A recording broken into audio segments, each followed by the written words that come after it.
Tenemos la puerta de arriba.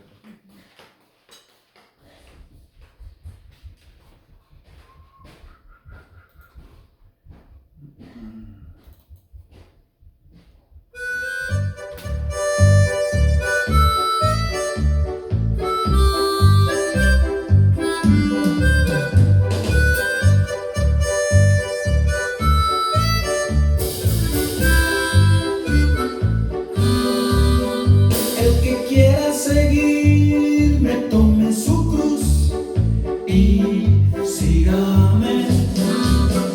Marcos 8:34, así lo dijo Jesús. Yo quiero tomar tu cruz, Señor. Yo quiero tomar tu cruz. Yo quiero tomar tu cruz, Señor. Yo quiero tomar tu cruz. Porque tomar tu cruz significa sufrir por tu evangelio. Porque tomar tu cruz significa dar la vida por los hermanos. Porque tomar tu cruz significa morir por ti, Señor.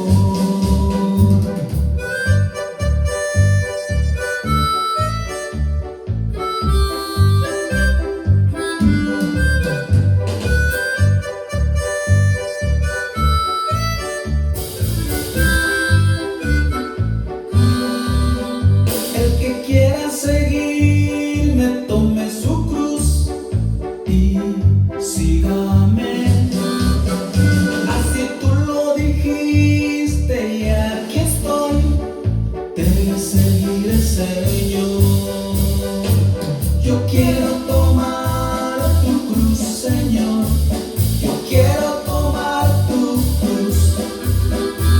Yo quiero tomar tu cruz, Señor. Yo quiero tomar tu cruz. Porque tomar tu cruz significa sufrir por tu evangelio. Porque tomar tu cruz significa dar la vida por los hermanos. Porque tomar tu cruz significa morir por ti, Señor.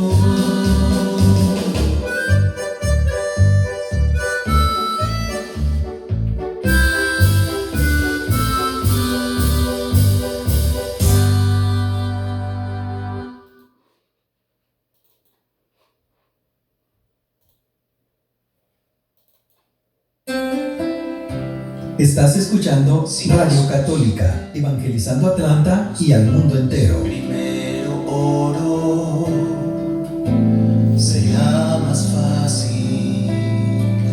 Si primero oro, será más fácil. Muy buenas tardes, queridos hermanos y hermanas. Bendiciones para todos. Espérenme que estoy aquí, para acá, para allá, de allá para acá, poniendo las cosas en su orden. Es un placer estar con ustedes un jueves más. Ayer no pude por cosas de la vida, no pude estar con ustedes, pero feliz de estar aquí con ustedes una vez más evangelizando. Cada vez que estamos aquí nosotros, Yuri, Araceli o yo, quien esté, aprendemos con ustedes, porque primero tenemos que estudiar los temas, pero en un momento aprendemos que junto con todos ustedes, nuestra misión es simple: que cada uno de ustedes conozca más al Señor, que cada uno de ustedes crezca espiritualmente, que es tan importante. Nosotros diariamente, así como nos tomamos la pastilla de vitamina para esto, la vitamina D, la vitamina C, como nos preocupamos por el alimento, que mi esposa me hace mi papaya de desayuno, que me hace esto de mis vegetales, y cuidamos del cuerpo, el cuerpo físico, de la salud física, tenemos que tomar ese implemento, por decirlo así, y ponerlo, implementar en nuestra vida espiritual. ¿Y qué es el alimento espiritual? La Biblia. Rezar tu ángelus a las 12 o a la 1, a la hora que puedas, pues rezar el ángelus todos los días. Tu rosario, la oración. tanta cosa que tiene que ver con la iglesia, son vitaminas espirituales que nos llevan a ser mejores discípulos, mejores cristianos, y nos acerca mucho más a Dios, y también nos convierte en puentes para salvación de otros. Así es que, bueno, vamos a hacer una oración, ya que me acompaña mi bella esposa Jenny Alvarado, que está ahí ya echando cachetes porque le pedimos comida. Saludos a ella y a mi hijo Brandon, que están ahí comiendo ya. Salud, bendiciones para ustedes, que Dios bendiga sus alimentos, mi esposa y mi hijo. Bueno, vamos a hacer una oración que siempre dedicamos para los enfermos mencionados, el papá de mi hermano Lencho, el hermano de mi otro hermano Lencho, Noemí, una amiga de la familia. Siempre se me olvida mencionar a alguien, pero todas las personas que están aquí en mi corazón están enfermos, por ellos, mi mamá, mi esposa también, que está un poquito mal de salud, todos los enfermos físicamente y espiritualmente, también porque luchan con esas cosas que quieren sacar del cuerpo. Ahí muchas personas quieren sacar esas cosas del cuerpo y hacerse una mejor persona, ya sabe quién es. Por los niños maltratados y los abuelitos abandonados también. En el nombre del Padre, del Hijo y del Espíritu Santo. Amén. Padre Santo, venimos a ponernos bajo tus pies, a postrarnos ante ti, para que nos llenes de ti. Sin ti no podemos funcionar. Como dice tu Santa Escritura, queremos fortalecernos de ti, para poder caminar bajo tu Espíritu, bajo tus enseñanzas, tus mandamientos, tus leyes. Queremos ser buenos cristianos, pero necesitamos de esa energía tuya. Que el Espíritu Santo nos guíe siempre, que el Espíritu Santo nos llene de él, para vivir como cristianos y cada día tratar de ser mejores discípulos. Ilumínanos siempre, Padre Santo. En esos momentos oscuros que a veces pasamos, que seas tú que nos levante y nos diga, aquí estoy. Nunca caminaste solo. Madre Santa, gracias por esa mirada, esa sonrisa que nos recuerda que tenemos una madre que intercede por nosotros, una madre que entiende el sufrimiento de todos nosotros, sus hijos. Espíritu Santo, fuente de luz, ilumínanos y santifícanos. Espíritu Santo, fuente de luz, ilumínanos y santifícanos. Espíritu Santo, fuente de luz, ilumínanos y santifícanos. Nos quedamos reunidos, queridos hermanos y hermanas, en el nombre del Padre, del Hijo y del Espíritu Santo. Amén. Esto un poquito así. Eso sí, porque mejor. Así mejor, un poquito mejor, porque si no me estorba para nada para los demás. Bueno, vamos el tema de hoy me intriga y ojalá que vamos a hacerlo despacio para que todos entendamos lo que es la revelación de Dios. Me gustó mucho cuando leí esto, cuando escuché todo esto y lo quise poner en escrito para todo. Después de esto voy a compartir con ustedes el tema del Padre Matuli, Biblia y Tradición, que tiene que ver con esto. Biblia y Tradición, del libro, ¿cómo se llama? Perdón. Dialogando con los protestantes. Ay, se me olvidaba. Entonces, pero comenzamos. Que Dios nos guíe esta tarde para edificar su Santa Iglesia. Primero vamos a ver cómo se realiza la Biblia, cómo se desarrolló, cómo la revelación de Dios para con nosotros. Primero hay que entender que tenemos un Dios que no ha querido vivir en la soledad. Ha querido participar con nosotros su experiencia de amor. Se ha querido comunicar. Esta comunicación de Dios a los hombres ha transcurrido toda la humanidad. En el principio, cuando Dios empieza a revelarse al hombre, se siente atraído al hombre, al que quisiera conocerlo más, quisiera tener más relación con él. Dios, que conoce bien su creación y sabe que el hombre no está preparado para esto. Entonces, primero, Dios se comienza a comunicar con el hombre con lo que conocemos como cosmología. La semana pasada o antepasada creo que lo mencioné, la cosmología. ¿Qué quiere decir cosmología? Es a través de las diversas manifestaciones naturales y meteorológicas meteorológicas, wow, meteorológicas del planeta. Eso quiere decir cosmología. Son las diversas manifestaciones naturales y meteorológicas del planeta. Entonces, vamos a ir, ojalá que me vayan entendiendo, no quiero ir corriendo. Comienza este relato, esta enseñanza que el Dios quiere tener esa relación, ese contacto con el hombre, pero dice, no está tan preparado para tener esa comunicación directa. Y se comienza a revelar al hombre. Esto es antes del Antiguo Testamento, a través de la cosmología, lo que le acabo de explicar. Entonces, el hombre comienza a pensar, Dios está enojado cuando hay un relámpago, o que Dios ha bendecido la tierra a través de la lluvia. Permítanme un segundo. Ya está. Sentía que el micrófono estaba suficiente y no me van a escuchar bien. Hoy sí. Hoy sí. Marco Barcenas nos está saludando desde Chiapas, México. Bendecida tarde, gran cartero del Señor. Amén. Gracias, hermano, tú también. Esta enseñanza te va a gustar a ti también, a ti que te gusta predicar. Esta revelación de Dios tiene que ver un poco con nosotros de Biblia y tradición, pero te va a gustar. Escucha. Entonces, comienza a pensar que Dios está enojado cuando hay relámpagos o que Dios ha bendecido la tierra a través de la lluvia. Y así, a través de todas estas experiencias, los rayos, las nubes, tormentas, se van convirtiendo en una forma del hombre para comunicarse con Dios. La primera revelación entonces fue a través de la cosmología. Acuérdense de eso. Es una forma arcaica de pensar.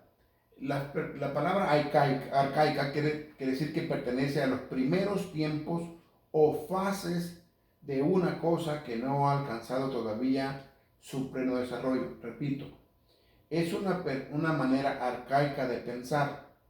La palabra arcaica pertenece a los primeros tiempos o fases de una cosa que no ha alcanzado todavía su pleno desarrollo. ¿Qué quiere decir?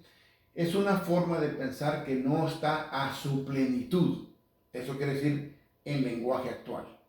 No ha desarrollado toda su plenitud. Una forma incipiente, por decirlo así, que también incipiente es falta de sabiduría o ciencia. La palabra incipiente, que le falta sabiduría o ciencia. Entonces, es una forma de pensar en sus primeros pasos y no está totalmente desarrollada. Eso es lo que quiere decir la palabra arcaica, incipiente.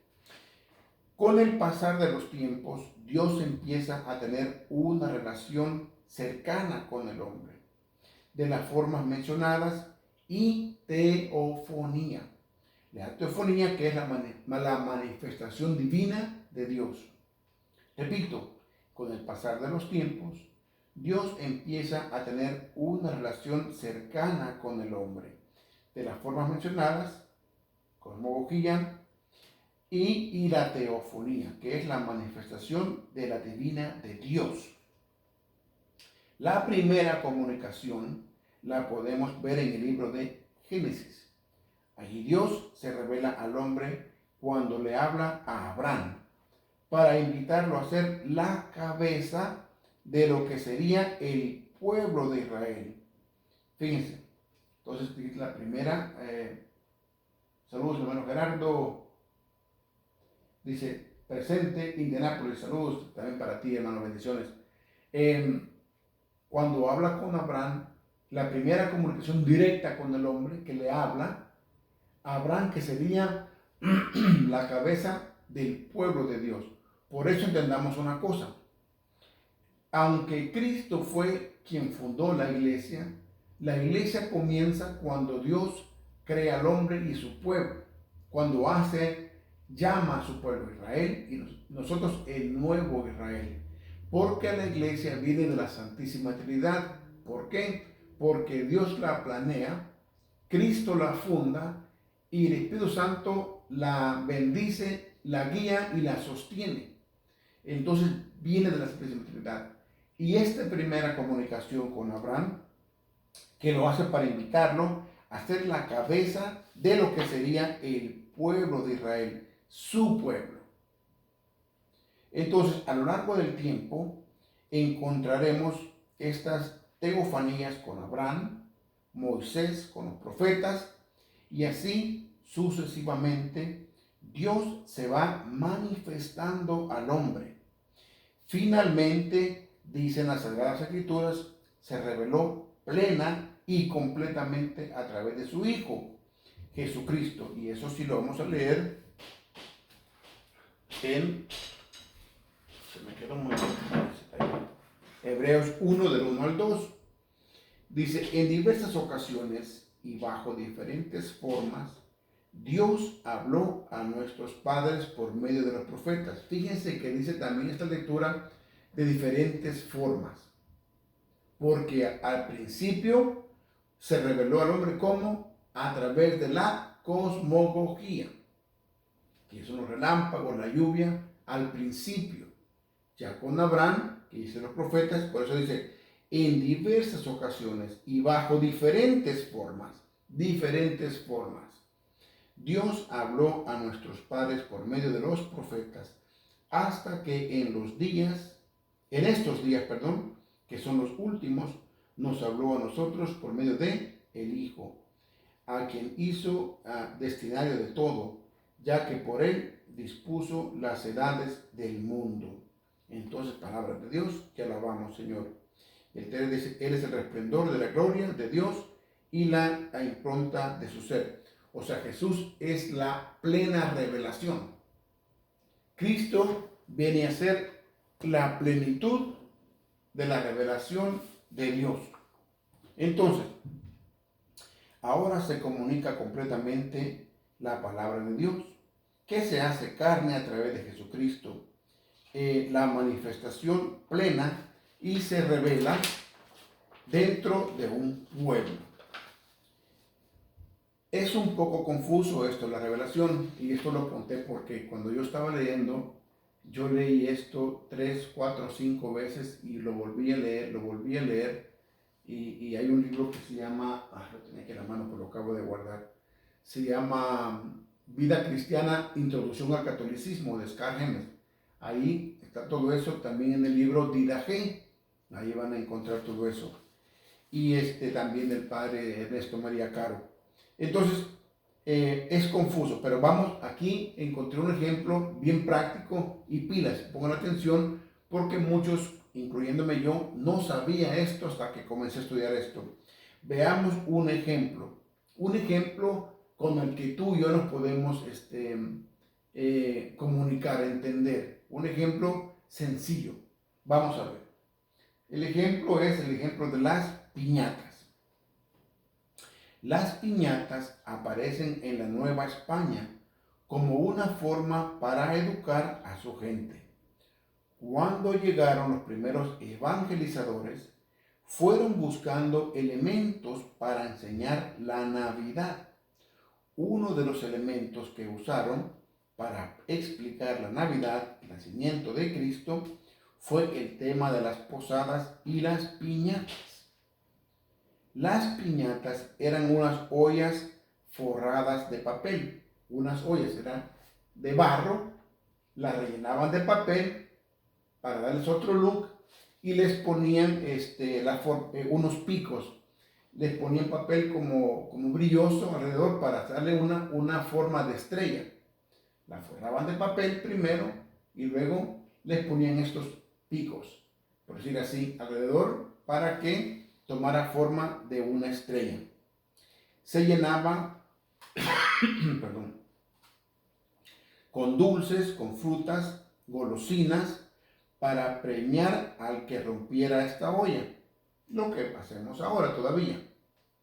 La historia era que la olla representa el pecado. Es aquí donde la historia ha tomado otro curso. Pilas.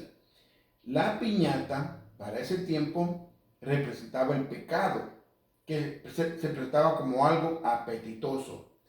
Esto del pecado apetitoso también lo muestra el padre Flaviano Matuli, que en paz descanse, en el libro de la historia de la salvación. ¿Se acuerdan que dice el pecado aparece apetitoso, como algo llamativo? Si no, no pecáramos. Si el pecado fuera feo, nadie pecara. Pero el pecado tiene esa virtud del diablo, por decirlo así, que te llama. Eso, yo me lo merezco, me voy a robar este reloj. Esa mujer como que es para mí. Un dicho que hicimos los hombres del mundo, el doctor me la recetó, que pues es mentira. Entonces, tiene esa picardía el pecado. Entonces la piñata la adornaban bonita para que representaba el pecado. Algo apetitoso. Entonces había que destruir el pecado con la gracia que estaba presentada por un palo. Entonces, la piñata era el pecado y la tenían que romper con la gracia. Y la gracia era representada con un palo. Entonces, se golpeaba al pecado, la gracia terminaba destruyendo el pecado, el palo destruía el pecado, pero no era tan sencillo. Es fácil pegarle a algo cuando lo estoy viendo, pero el pecado no se nos aparece así como tal. Entonces, o sea, no era tan fácil. O sea, era fácil pegarle con los ojos abiertos, pero dice la narración de la historia de la piñata que el pecado no se presenta así de fácil, no se ve tan fácil. Entonces, las personas se vendaban, que también lo hacemos hoy. Representaba la fe. La persona vendada, de lo que no podía ver donde estaba la piñata, representaba la fe, porque no veía el pecado. Como ahora lo movían, no veía el pecado. Entonces, el hombre con fe en el corazón y la gracia en la mano iba a reventar el pecado. Fíjense qué bonito. El hombre vendado, con fe, porque no podía ver el pecado, y con la gracia en la mano, que era el palo, tenía que vencer al pecado. Y al caer los dulces, todos tomaban de ellos y todos gozaban de la gracia. Qué bonito. Pero ahora las piñatas han tomado otro rumbo. Hay piñatas de famosos, de cantantes, etc. Pero ven cómo la historia, y eso también se llama tradición, pero ha tomado otro rumbo. Otro rumbo. La piñata era algo religioso al principio. Había que vencer al pecado con la fe, vendado con la fe y la gracia, que era el palo para reventarla. Y al vencer al pecado se gozaba de la golosina. Ahora no. Ahora simplemente hacen piñatas hasta de Donald Trump, de Michael Jackson, de todo esto. Entonces era bien diferente. Entonces todo esto ha tomado otro rumbo, que ahora el piñatas no representa esto. Entonces nadie sabe de la gracia de la fe. Hemos sacado del contexto completamente una catequesis. Ya la nueva generación no sabe el real significado de las piñatas. Por eso nosotros, si nos salimos del contexto del pueblo de Dios, difícilmente podemos entender la revelación de Dios. Y por eso me gustó este ejemplo. Si nos salimos del contexto, de la enseñanza, todo esto, y nos convertimos en ¿cómo se llama esta palabra que ando buscando? Rutina, ir a misa, al grupo, y comenzamos a perder esa revelación de Dios. Y lo que, como dije temprano, después de ese tema, voy a dar que se llama Biblia y tradición del diálogo con los protestantes. Tiene mucho que ver con ese tema. Nosotros creemos en la Biblia y en la tradición. Y aquí estoy hablando de la tradición a la primera, los primeros versos, antes del Antiguo Testamento. Recuerden, como dije temprano, para los que van llegando, Dios se revela al hombre a través de la cosmología y luego de la teofanía, una enseñanza arcaica, como dije yo, que va tomando otra forma. Y por eso pusimos el ejemplo de la piñata. Para entenderla, debemos entenderlo desde la formación del pueblo. Dios se va a revelar completamente a un pueblo, lo que se llama revelación formal. En la Biblia, en Génesis, el capítulo 1 al 11, vemos lo que se llama prehistoria, relatos de la creación, del diluvio, la torre de Babel. Son relatos milenarios. como enseñanzas, relatos milenarios que son como enseñanzas. La historia comienza en el capítulo 12. Vemos que en Génesis 12:1, vamos a ver si lo vamos a leer, 12:1. Ya ustedes, los que están ahí escuchando, son expertos y ya han leído esto muchas veces, pero pues vamos a leerlo. Gerardo y mi hermano Marco, que es un experto, el hermano allá en Chiapas, México, ¿quién más está conectado? Oh, Yuri Cardoso también es un experto, ya, Yuri ya está en otro nivel el hombre. Dice, Yahvé dijo a Abraham, deja tu país y lo de tu raza y en la familia de tu padre y anda a la tierra que yo te mostraré. Haré de ti una gran nación y te bendeciré. Voy a engrandecer tu nombre y tú serás una bendición. Palabra de Dios, te alabamos, Señor. Cuando usamos eso nosotros, cuando habla del llamado, ven, deja y haré de ti. Y ese es el primer pacto que Dios hace con el ser humano. ¿Dónde me quedé aquí en el papel?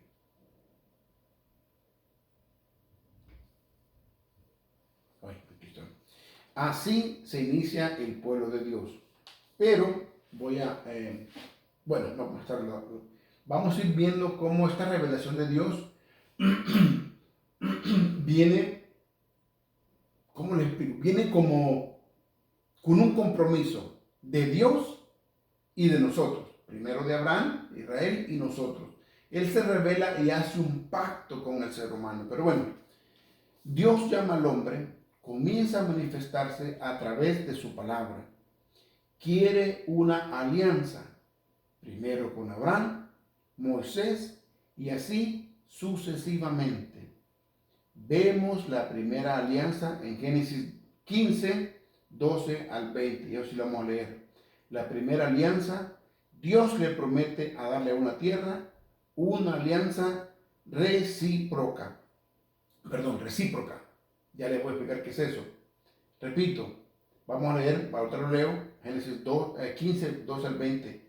La primera alianza, Dios les promete a darle una tierra, una alianza recíproca. ¿Qué quiere decir esa palabra recíproca?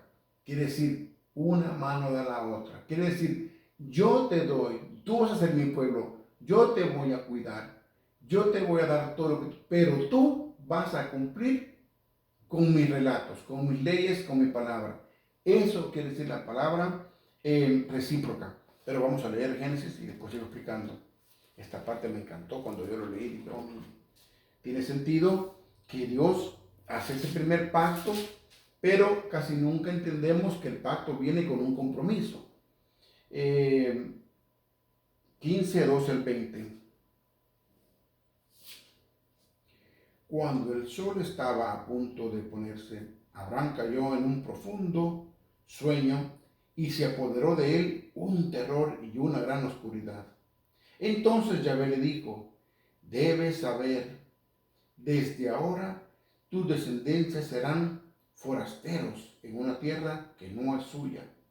Los esclavizarán y los explotarán durante 45 años. Pero yo vendré a juzgar a la nación que los ha oprimido, y después saldrán cargados de riquezas. En cuanto a ti, irás a reunirte con tus padres en paz, y serás sepultado después de una ancianidad dichosa. Tus descendientes de la cuarta generación volverán a esta tierra que no te puedo entregar ahora, pues hasta entonces no se colmará la maldad de los amorreos. Cuando el sol se había puesto y estaba todo oscuro, un horno humeante y una antorcha ardiendo pasaron por medio de aquellos animales partidos. Aquel día Yahvé pactó una alianza con Abraham diciendo, a tu descendencia daré esta tierra, desde el torrente de Egipto hasta el gran río Eufrates, el país de los quenitas, de los ceniceos, de los calmoneos, de los hititas, de los fereceos y los refaitas, de los amoreos, de los cananeos, de los jerjeseos y los jebuseos. Palabra de Dios, te damos, Señor. Primer pacto, primera promesa. Hablando con Yuri Cardoso ayer un poquito de Daniel 12, que es la revelación ya más adelante, que habla de lo que nos puede pasar a nosotros. Daniel y Apocalipsis, que son revelaciones. Y leemos esto y como le dice, el pueblo va a sufrir tanto tiempo, pero yo lo voy a rescatar. Pero la importancia es que, como les repito, esta alianza, que se puede llamar alianza, pacto que hace Dios con el ser humano, se llama recíproca. Es que quiere decir que se da o se dirige a otro y que a su vez recibe de este en la misma medida. Eso quiere decir la palabra recíproca. O sea, dice Dios, yo los voy a proteger, los voy a sacar de la esclavitud, les voy a dar de comer, pero tú me vas a obedecer. Yo seré tu Dios y vas a hacerme caso. Entonces es una alianza y por eso yo digo pacto. El primer pacto que hace Dios con su propia voz con Abraham. Como decimos, una mano da la otra. Y luego hace alianza con todo el pueblo de Israel. Eso lo podemos ver en Génesis 24. Todo Génesis 24 habla de eso.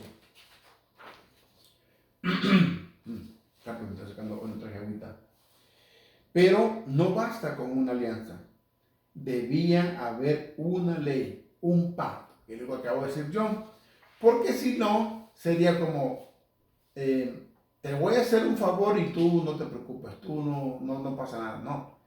Dios dice, yo los haré mi pueblo, yo los voy a proteger. Y cuando estén mal, yo los voy a levantar. Cuando tengas hambre, yo te voy a mandar maná, yo te voy a dar de comer. Pero en ese mismo texto, él dice, pero tú me vas a obedecer, yo seré tu Dios. Entonces, tiene que haber un pacto, o sea, tú serás mi pueblo y yo seré tu Dios. Entonces surge un pacto, una ley, ciertos estatutos, donde si tú los cumples, yo cumplo mi parte del pacto y tú la tuya. En Éxodo 24 nos narra este primer pacto, esta primera ley con Israel. En esa ley vemos lo que nosotros conocemos de la ley de Dios. Todo el libro de Éxodo, también Levítico y Números, están llenos de estas normas, leyes que Dios le propone a su pueblo para vivir en alianza con él. Y hay muchos pactos, para el tiempo los alimentos impuros, los animales que no se pueden comer, se hablaba que la sangre era la vida, eran cosas de ese tiempo. Y están en Éxodo, Números, Levítico, todos estos leyes o reglas, por decir así. Están llenos de estas normas, leyes que Dios le propone a su pueblo para vivir en alianza con él. Mientras cumplían con estas leyes, él los libraría de sus enemigos y y concediéndoles a la tierra maná, leche y miel. De esta manera tenemos a Dios que reúne a su pueblo, que los convoca y hace una alianza con este pueblo. Con esta alianza se van numerando las leyes a través de muchos años, lo que se llama tradición. Escuchen, esta ley es muy importante también para nosotros, para entender cómo se debe de vivir una clara relación con Dios. El Antiguo Testamento se fue poniendo por escrito a partir probablemente entre los siglos IX y X antes de Cristo. Antes de esto teníamos la tradición. lo que se transmitía de generación en generación, del padre al hijo, y así sucesivamente, de generación a generación. ¿A qué me refiero? Antes de esto, los hermanos que vivieron en la cosmología que mencioné al principio, le transmitían esto al hijo, de generación en generación, porque pasaron años. Y eso se llama tradición. Entonces la gente sabía que había un Dios, tenían que obedecerle, pero no habían tenido ese contacto con él todavía, solo a través de la cosmología.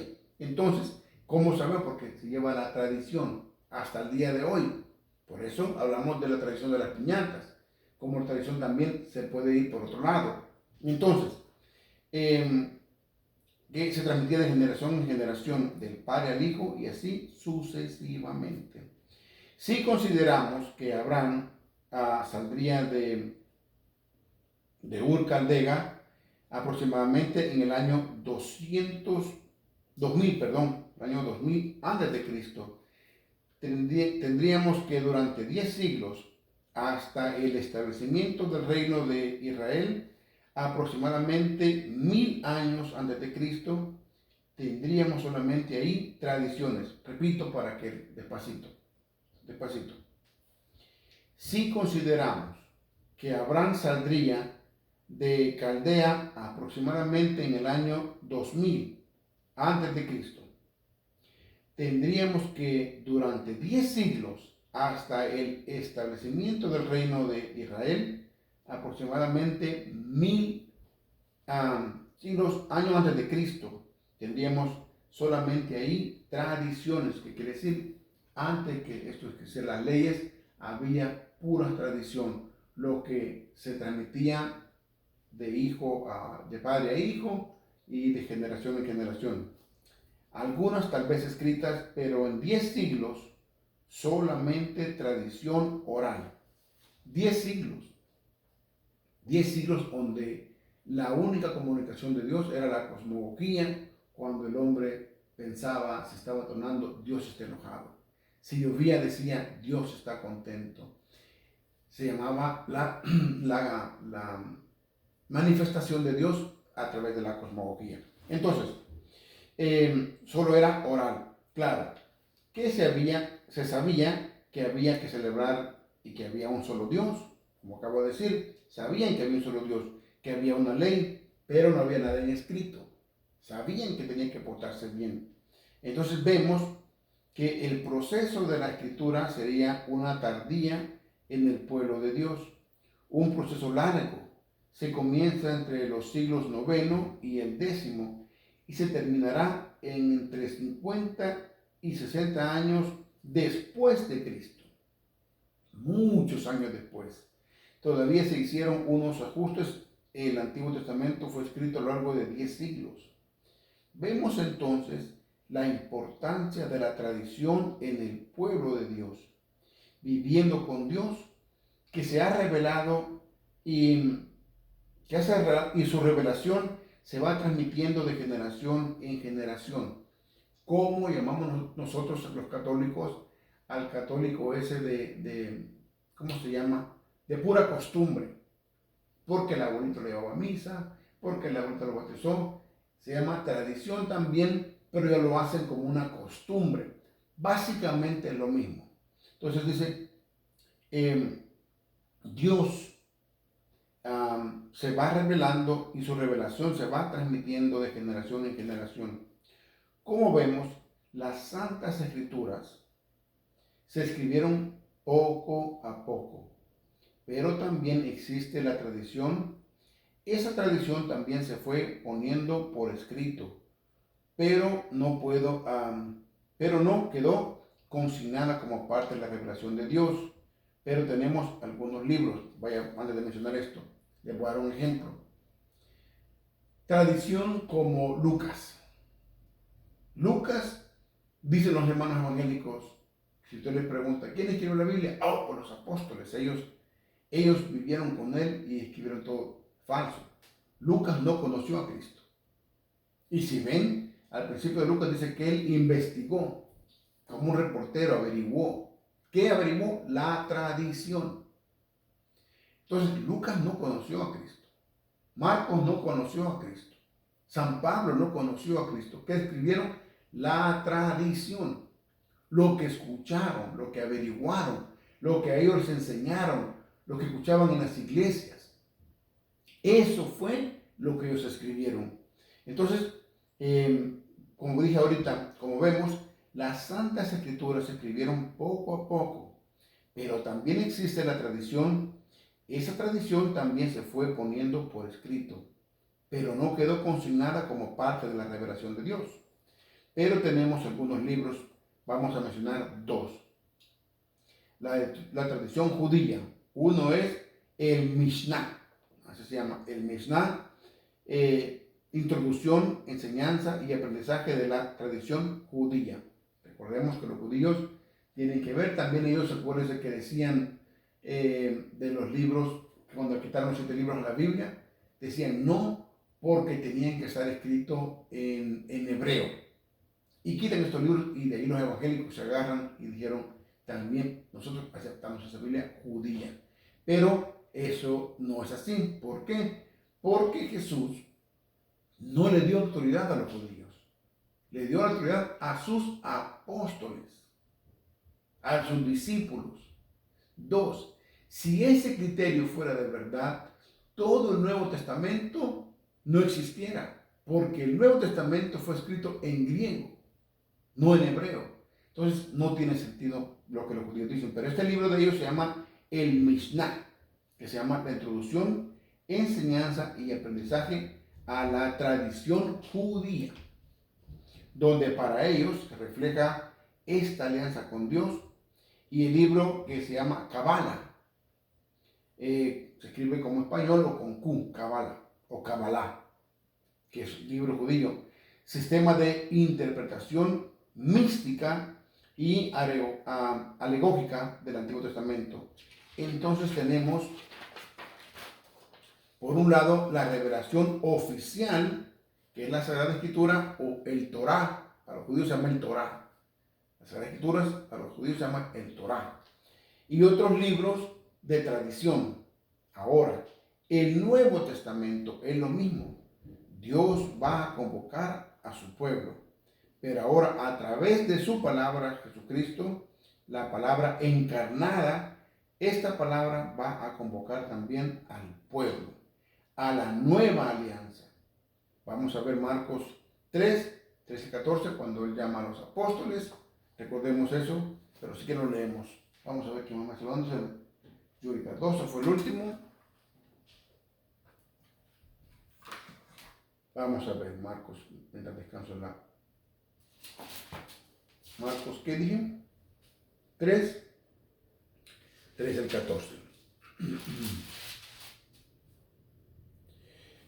Jesús subió al monte y llamó a los que él quiso y se reunieron con él.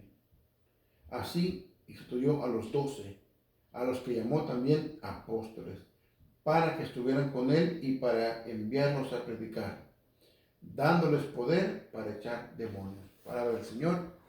Gloria a ti, Señor Jesús. Este nuevo pueblo, el pueblo de Israel, fue escogido por Dios. Abraham el primero que escucha esto, luego Moisés, viene Noé. Ahora Jesús viene a formar su nuevo pueblo, los que él escoge. Como el pueblo de Israel fue escogido, él también escoge su pueblo, el pueblo de Dios. Nace de la convocación de la palabra a través de Jesucristo. Y va a establecer una nueva alianza que va a establecer a través de su sangre. Nuevamente va a hacer un pacto con nosotros. Él estará con nosotros hasta el fin de los tiempos. Dice en Mateo 28:20, un Dios que quiere permanecer con nosotros, que quiere mostrarnos el camino a la tierra prometida. Podemos ver en Juan 14:2. Bueno, todo el Juan 14 le prometió una recámara. Vamos a leer 2 Corintios 5:1. Juan 14, recordemos, ya todos sabemos eso. 2 Corintios 5:1. Esta me gusta porque habla de algo precioso. Sabemos que si nuestra casa terrena, o mejor dicho, nuestra tienda de campaña, llega a desmontarse, Dios nos tiene reservado un edificio, no levantado por mano de hombres, una casa para siempre en los cielos. Palabra de Dios, te alabamos, Señor.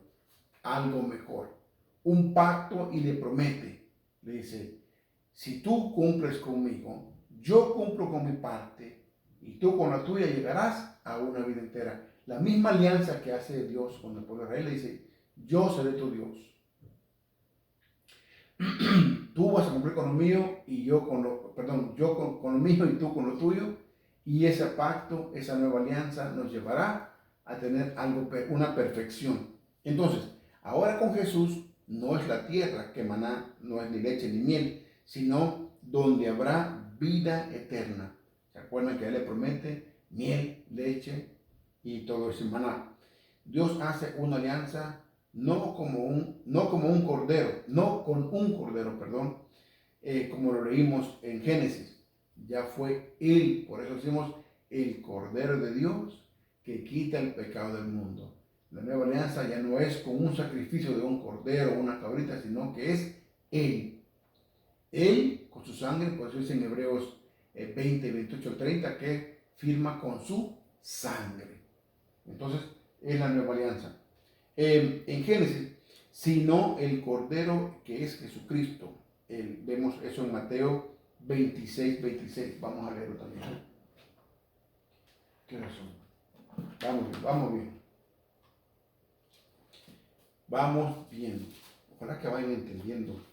Me intriga mucho que todos entiendan esto. Es algo que nosotros como católicos tenemos que entender muy bien. Mateo 26, 26.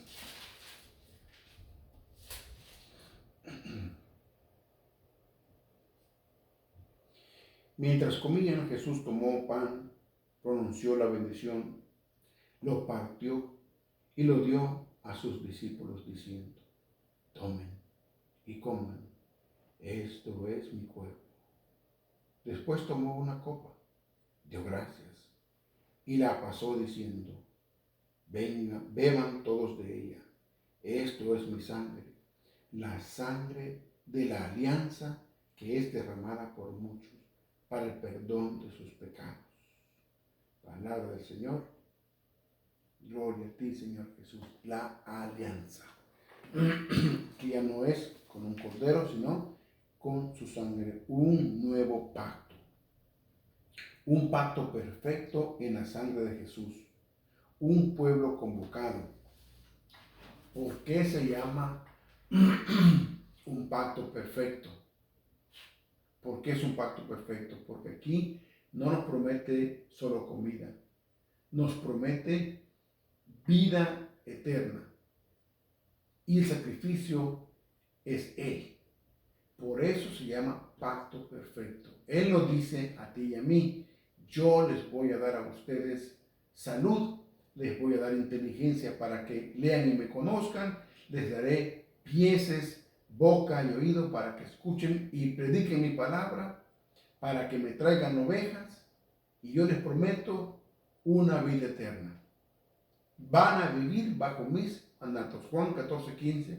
Si ustedes me aman, guardarán mis mandamientos. Una nueva alianza, un pacto perfecto en la sangre de Jesús, un pueblo convocado, una nueva relación con Dios. Pero también Dios nos va a dar una nueva ley. O sea, otra vez, ¿se acuerdan que dijimos cómo se llamaba la recíproca, no? Recíproca.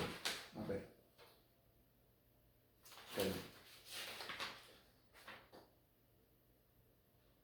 Yep, recíproca. ¿Qué quiere decir? Yo te doy y tú también. Yo cumplo con lo mío y tú cumples con lo tuyo. Una nueva relación con Dios, pero también nos va a dar una nueva ley para perfeccionar la ley anterior. No la elimina, sino que la lleva a la plenitud. Hace varias semanas di el tema del Antiguo Testamento, donde se menciona esto. La ley no viene a abolirla, sino a perfeccionarla.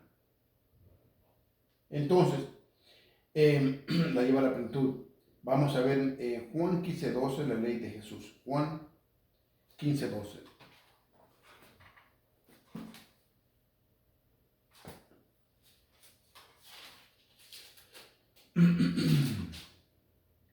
Este es mi mandamiento, que me amen, que se amen unos a otros como yo los he amado. No hay amor más grande que dar la vida por sus amigos. Palabra del Señor, gloria a ti, Señor Jesús. Muy bien. No es una nueva ley, sino que la perfecciona, amar como Él nos amó. O sea, desde antes Dios quería que el ser humano se amara, pero hoy lo hace ley. Dice, no, tienen que amarse unos a los otros como yo los he amado. Él nos distingue si tú eres blanco, negro, amarillo, si eres gordo, flaco. Él nos distingue. Quiere dar a entender, no tiene que haber diferencias entre ustedes, porque yo no distingo diferencias entre ustedes. Esto no quiere decir, yo no ando viendo quién sabe más. El evangelio de ayer lo escribía precioso, que llega aquel reclamar porque le pagaban lo mismo al que trabajó menos. Es como que yo diga, oh, pues yo predico más, yo merezco más que Panchito porque no predica. No, predicar es un deber del cristiano. No te atribute cosas extras. Él quiere que todos nos salvemos, pero escoge a unos para predicar como antes. En la iglesia todos sabemos, hay personas que solo escuchan. Y hay personas como Yuri, como Marcos, Gerardo, que van a predicar. Son usados para esto. No todos en los grupos predican si se ponen a ver. No distingan y todos vamos a recibir lo mismo. Bueno, amarse uno al otro. Él nos amó hasta dar la vida por nosotros, una nueva ley de amor que él vivió, perdón. Pasan 30 años, de los cuales 3 él predicó. Pasa el tiempo hasta el año 51, donde aparecen los primeros escritos. O sea, 20 años después que Jesús había muerto y resucitado. No hay ningún escrito en los tiempos de Jesús. Ningún apóstol había escrito algo. La primera carta de San Pablo a los tesalonicenses es el primer testimonio que tenemos de la Escritura, el primer escrito. No es ni siquiera un evangelio, sino que fue a la carta a los tesalonicenses. Es probablemente en el año 51. Volviendo un poquito a lo que les dije de los evangélicos, de los 7 libros que el pueblo judío le quitó y ellos le quitan, se nos olvida, o se les olvida más bien a ellos, que el padre de los evangélicos, Martín Lutero, cuando él se salió de la iglesia, dijo, en sus escritos está, dice, por lo menos los papistas nos dejaron las Santas Escrituras. Él aceptó la Biblia católica como las Santas Escrituras y nos dijo papistas en un tono de burla, porque obedecemos al Papa. Y él dijo así, por lo menos los papistas nos dejaron las Santas Escrituras. Él, el padre de los protestantes, acepta la Biblia católica. Entonces, bueno, el primer escrito no fue ni siquiera un evangelio, fue San Pablo a los tesalonicenses. Es probablemente en el año 51. Este primer escrito a Tesalónica, pero ¿qué pasó en esos 20 años? Pues pasó lo mismo que pasó en el Antiguo Testamento, la tradición se fue comunicando de generación en generación. O sea, el primer libro, en el año 51, pasaron 20 años. Y pues la gente, ¿qué pasó en ese tiempo? La tradición, como dije hace unos minutos, que escribió Lucas, Marcos, Pablo, la tradición. Ellos no estuvieron con Jesús. Ellos escribieron lo que fueron escuchando en las iglesias, lo que fueron recibiendo de generación en generación, de sus padres, de sus hermanos. La tradición. Entonces, se vuelve a repetir esto del Antiguo, de lo que estamos hablando al principio. La tradición. Lo mismo que pasó en el Antiguo Testamento, la tradición se fue comunicando de generación en generación. La Eucaristía, el amor, todo se pasaba de padre a hijo, etc. Un testimonio importante lo encontramos en la primera carta de Pablo a los Corintios. Se dice que Pablo, en su primer viaje apostólico, llegó a Corintio por primera vez en el año 50 y escribió unas cartas que no se adaptaron hasta el año 56. Él ya había estado con ellos, los había evangelizado, pero vean lo que dice en el texto de 1 Corintios 11, 23, 24. Vamos a leerlo. 1 Corintios 11, 23, 24. Fíjense, ella los había evangelizado, dice. Vamos a ver qué dice en 1 Corintios 11, 23, 24. Yo he recibido del Señor lo que a mí, ves, les he transmitido. El Señor Jesús, la noche en que fue entregado como pan, y después de dar gracias, lo partió diciendo, esto es mi cuerpo, que es entregado por ustedes, hagan esto en memoria mía. Palabra de Dios, te alabamos, Señor. Yo he recibido del Señor lo que a mí me fue transmitido. Es la tradición, porque Pablo no estuvo en la última cena. Pero él escribe, dice, yo les transmito lo que yo he recibido. Dice, él recibió esta tradición porque no estuvo con Jesús en ese tiempo. Lo recibe de la comunidad cristiana. Se fue escribiendo el Nuevo Testamento poco a poco. El primero fue el Evangelio de San Marcos en el año 50. Vemos entonces el proceso del Nuevo Testamento. Es paulatino, o sea, lento. Igual que el Antiguo Testamento, no más que más breve. Recordemos que el Antiguo Testamento se llevó a cabo alrededor de 2000 años. 1000 de tradición y 1000 por escrito. El Nuevo Testamento solo toma 80 años. El mismo proceso se escribe entonces las palabras de Jesús, claro, no todas. No todas. Recordemos en el Evangelio de Juan 21, dice muchas otras cosas que hizo Jesús que no están escritas. Dice, si se pusieran todas las cosas ahí, no hubiera libro donde cupieran todas. Entonces, hay muchas cosas que quedaron en la tradición.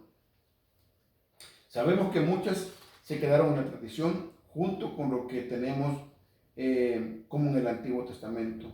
Hay unos libros que contienen la tradición cristiana, como El Pastor de Hermas.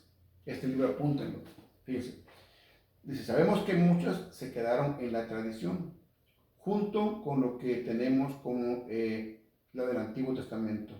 Hay unos libros que contienen esta tradición cristiana, como uno se llama El Pastor de Hermas. El Pastor de Hermas, con H. El Pastor de Hermas, un libro que el padre Caro recomienda leer para entender todas esas tradiciones. Llegó a formar parte de las Sagradas Escrituras, pero no llegó a ser parte de ellas, solamente quedó como un libro espiritual.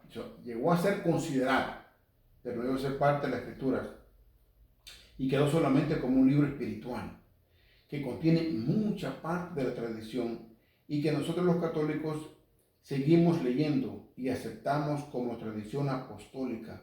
Otro libro, la Didaché, el que les mencioné temprano, yo lo tengo acá, un libro muy bueno. Didaché o Enseñanza a los Apóstoles. Está el libro Didaché y está la Biblia Didaché. Dos diferentes. El libro es más grande, lo tenía acá a la mano, pero lo guardé antes de la radio, lo puse por allá. Con mucha enseñanza. Está ese y otro que se llama Fe y Revelación de Scarham. De ahí saqué todo esto también, que habla de la fe y la revelación. Son libros gruesos, pero va leyendo poco a poco y va aprendiendo uno con eso. Entonces está el Didaché o Enseñanza a los Apóstoles.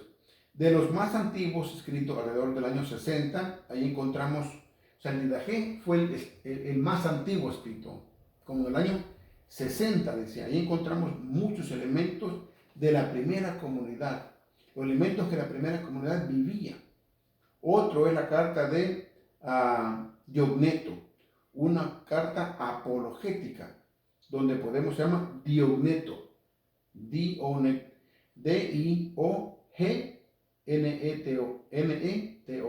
Diogneto.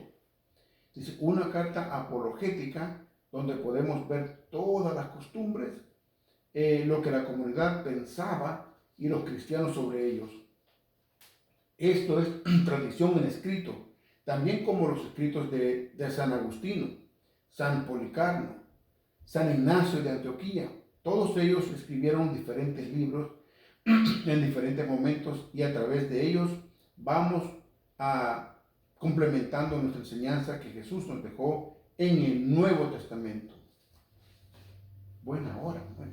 En resumen, la revelación que Dios nos ha dejado está contenida en tres fuentes. Por un lado, la Sagrada Escritura, Antiguo y Nuevo Testamento. Primera alianza y segunda alianza.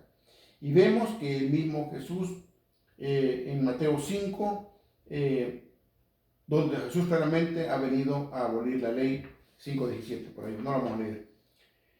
Jesús da testimonio que tanto el Antiguo Testamento y el Nuevo Testamento son parte de la revelación de Dios. Tenemos también la tradición de Juan, en Juan 21:25, dice, hay muchas cosas en la tradición que solo fueron transmitidas verbalmente. Y como tradiciones como la piñata, que se ha perdido poco a poco, y a los niños de hoy no saben que fue parte de la evangelización. Y la tercera, el magisterio de la iglesia, los obispos, sacerdotes, que recibieron de primera mano esta información y la transmisión. Lucas 16, vamos a leer Lucas 16. Jesús sabía que la tradición seguiría. Vamos a leer Lucas 16, tengo un par de minutos. Sí. Lucas 16. Qué raro, me está ardiendo la garganta como no tienen idea. Nunca me pasó esto antes. Quien les escucha a ustedes, me escucha a mí. Quien les rechaza a ustedes, me rechaza a mí. Y el que me rechaza a mí, rechaza al que me ha enviado. Esto es tradición, palabra del Señor. Esto es tradición. Esto es tradición. Él me rechaza a mí, me rechaza a ustedes. Entonces dice, Jesús sabía que la tradición seguiría. A San Agustín le preguntaron por qué creía en la Biblia. Él dijo, yo creo que es palabra de Dios porque la iglesia me lo dice. Me asegura que es palabra de Dios. Entonces hay convocación, ley, alianza y magisterio. Yo pensé que no iba a terminar hoy, pero terminé hoy. Si tienen una pregunta, ¿cómo quisiera que me preguntaran? Porque a veces me quedo pensando que si entendieron. Dime, Gerardo, por favor, ustedes que me están viendo, Gerardo, Yuri, Marco, ¿entendieron? O lo pueden ver más despacio después. Lo voy a subir o si mi cámara se me llama mi teléfono, lo voy a subir a YouTube. Ojalá que les haya quedado claro. Yo a todos los temas les pongo mucho amor, por este tema les puse mucho amor y tiempo. Y estoy preparando otro que les voy a compartir que se llama Vivir bajo el Espíritu Santo. Entonces, pero bueno, ojalá que lo hayan entendido. Lo hice con mucho amor y bendiciones para ustedes. Mañana, si Dios quiere, si no pasa nada en el trabajo, Yuri y yo vamos a comenzar los viernes a hacer un programa que se va a llamar Esquina Espiritual. Vamos a hablar de todo: espiritualidad, concientización, advertencias. Estamos hablando de Daniel 12, en el libro Catolicismo y Protestantismo se habla de Daniel, un poquito de las advertencias. Vamos a ver dónde nos lleva, que Yuri decide para el día de mañana, pero aquí lo vamos a ver a las 4 de la tarde, no a las 5, a las 4. La ventaja es que después lo pueden ver en YouTube. Recuerden que las dos páginas son Radio Católica Atlanta y Apóstoles de la Palabra Atlanta. Así es que ahí están las dos páginas para que nos sintonicen mañana. Ojalá que les haya gustado el tema y que lo entiendan más que todo. Muy importante. Ya la otra semana preparo Biblia y tradición que tiene que ver también con esto. Así es que nos despedimos.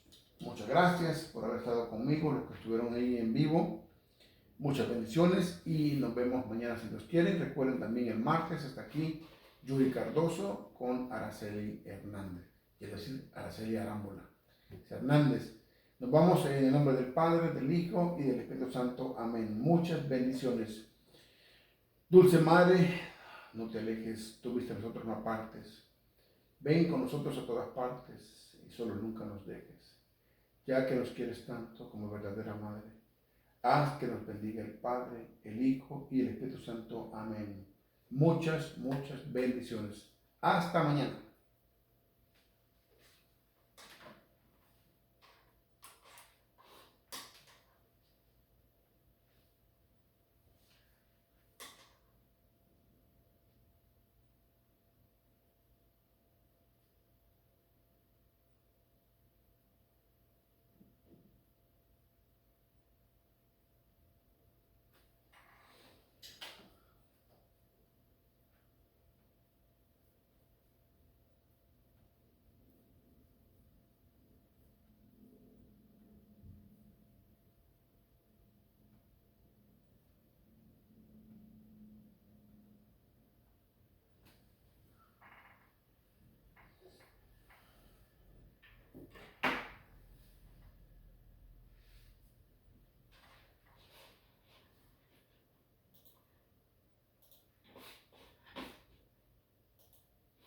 Gracias, Padre Santo, por tu día de evangelización.